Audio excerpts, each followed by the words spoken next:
28 से झारखंड विधानसभा के मानसून सत्र का आगाज होना है। सर्वदलीय बैठक बुलाई गई थी, लेकिन फिर से बीजेपी इस मीटिंग में उपस्थित नहीं हुई है। इस वक्त हमारे साथ संसदीय कार्य मंत्री हैं। सर, ये बैठक जो है कस्टमरी होता है और बुलाया जाता है इसलिए कि सदन को सुचारू रूप से चलाया जा सके, जनहित में ज्यादा से ज्यादा समय का सदुपयोग हो। बीजेपी नहीं है, फिर ये आसार है कि इस बार जो सत्र है वो स्टॉर्मी हो सकता है, हंगामेदार हो सकता है। देखिए,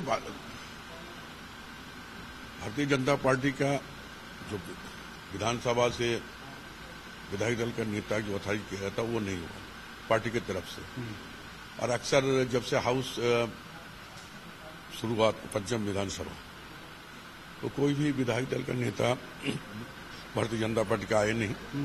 एक दो सदस्य जो है आपका सचेतक के रूप में वही लोग आते थे।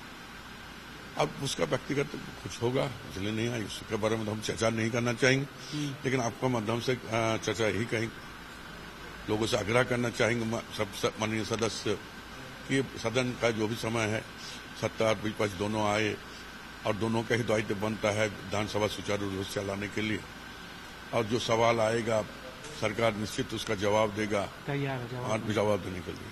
ठीक है, धन्यवाद। झारखंड विधानसभा के मानसून सत्र का आगाज 28 जुलाई से होना है और इसके पहले कस्टमरी बैठक, सर्वदलीय बैठक का आयोजन किया गया था स्पीकर के द्वारा, ताकि सदन का संचालन जो है सुचारू रूप से हो सके, सदन के समय का सदुपयोग जनहित में किया जा सके ज्यादा से ज्यादा। हालांकि हेमंत सरकार के गठन के बाद से ही बीजेपी सर्वदलीय बैठक को स्किप करते रही है और हमेशा के तरह इस बार भी उसने सर्वदलीय बैठक को स्किप किया है। बीजेपी को इस बात की नाराजगी है कि उसने बाबूलाल मरांडी को विधायक दल का नेता चुना था जेवीएम का जब मर्जर हुआ बीजेपी के साथ उसके बाद, और उसे ईसीआई ने भी मान्यता दी थी। राज्यसभा चुनावों में बीजेपी की तरफ से बाकायदा बाबूलाल मरांडी ने वोट भी किया, लेकिन उनके मामले को 10th शेड्यूल के तहत स्पीकर न्यायाधिकरण को रेफर कर दिया गया और उस पर सुनवाई हो रही थी, फैसला सुरक्षित रखा गया और इसीलिए नेता प्रतिपक्ष का दर्जा जो है किसी को नहीं मिल पाया झारखंड विधानसभा के इस सत्र में, जब हेमंत सरकार का गठन हुआ उसके बाद से। और यही वजह है कि बीजेपी नाराज है और बीजेपी नहीं आ रही है लगातार जो सर्वदलीय बैठक होता है उसमें। संसदीय कार्य मंत्री ने साफ तौर से कहा कि विधायक दल नेता को आना चाहिए था, ये परंपरा है, लेकिन अभी भी वो अपील करते हैं कि बीजेपी सदन को चलाने में पक्ष और विपक्ष दोनों का अहम भूमिका होता है, दोनों की अहम भूमिका होती है सदन को सुचारू रूप से चलाने में।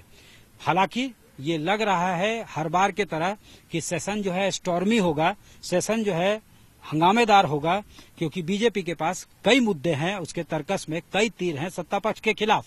लॉ एंड ऑर्डर सबसे बड़ा मुद्दा है, जिस तरह से लगातार घटनाएं घटी है। उसके अलावा भ्रष्टाचार का मुद्दा, जमीन घोटाला से लेकर तमाम घोटाले जिसमें ईडी ने अधिकारियों को सम्मन किया है, रांची के फॉर्मर डीसी को अरेस्ट किया है और कई लोगों की गिरफ्तारियां हुई है।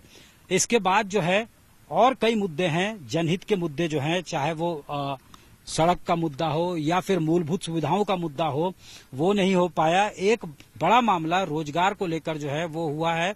हालांकि लगातार जो है सरकार की डोमिसाइल पॉलिसी फिलहाल ये है कि 60-40 यानी 60% जो है 40% जो है ओपन टू ऑल है, उसपे कोई भी यहाँ की जो नियुक्तियां निकल रही है उसमें भर सकता है।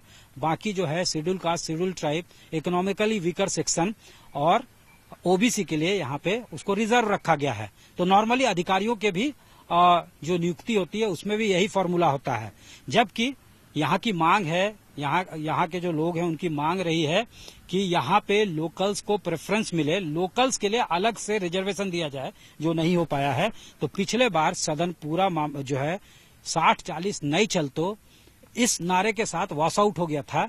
अब देखना दिलचस्प होगा कि इस बार सदन का समय जनहित के लिए कितना जो है जन उपयोगी साबित होता है। कैमरामैन राकेश तिवारी के साथ सत्यजीत कुमार, रांची आज तक।